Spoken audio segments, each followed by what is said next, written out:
Morning, guys. Today we're going to take a look at the document called Additional Topic Cross-Section Areas of 3D Shapes. All right, so here's how this works, right? It's pretty obvious that if I were to take a rectangular prism, and in this particular case, I'm just going to take a cube, all right? If I were to basically look at the cube like from the top, the shape that I would see is going to be a quadrilateral. Specifically, it's going to be a square, right? Because what exactly is a cube but just a square that rises? The problem is going to come on the EOC. What they might do is they might ask you to slice a cube in different ways. So instead of slicing it this way, parallel to the base, they might slice, for example, a corner. And if you slice off the corner of a cube, what you're actually creating yourself there could be a triangle. They might slice a cube like in this weird way where it touches almost every face, in which case you could actually create a quadrilateral, a pentagon, or a hexagon, okay? So even though this may be a little bit hard to visualize, take a look at the document and the images that I gave you guys there. Know this.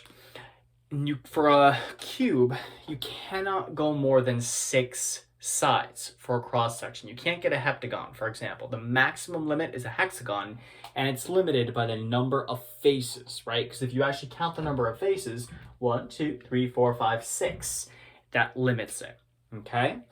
Now a cylinder, similarly, some of the cross sections for a cylinder are pretty easy to visualize, right? For example, if I were to slice it this way, so I draw a plane and it slices through, what am I going to see? Well, I'm going to see a circle. Now, if I were to slice it diagonally instead, that circle is going to kind of get elongated in some directions, right? So instead of being a circle, it's actually going to be called an ellipse, all right? Which is kind of like an oval, all right? And if instead I actually sliced it perpendicular to the base, which means like, straight up and down, it would actually create a rectangle as a cross section. So the possible cross sections for a cylinder are a circle, an ellipse, or a rectangle, as you guys see in the diagrams. Now a cone is kind of weird, all right? Basically, and this is a little more than you need to know, but there's something called a conic section, all right? Conic just means relating to a cone, and so like circles, ellipses, hyperbolas, parabolas, they're actually all grouped under this name conic sections, because if I slice a cone, I actually end up with those specific shapes. So they're cross sections of a cone. Too much information, I know. But if you guys take a look at the diagram there, you'll see if I slice a cone parallel to the base, I get a circle. If I slice it diagonally, I end up getting an ellipse. If I end up slicing it such that it's actually now on the circle, like the bottom part's on the base, I get a parabola or a hyperbola. All right.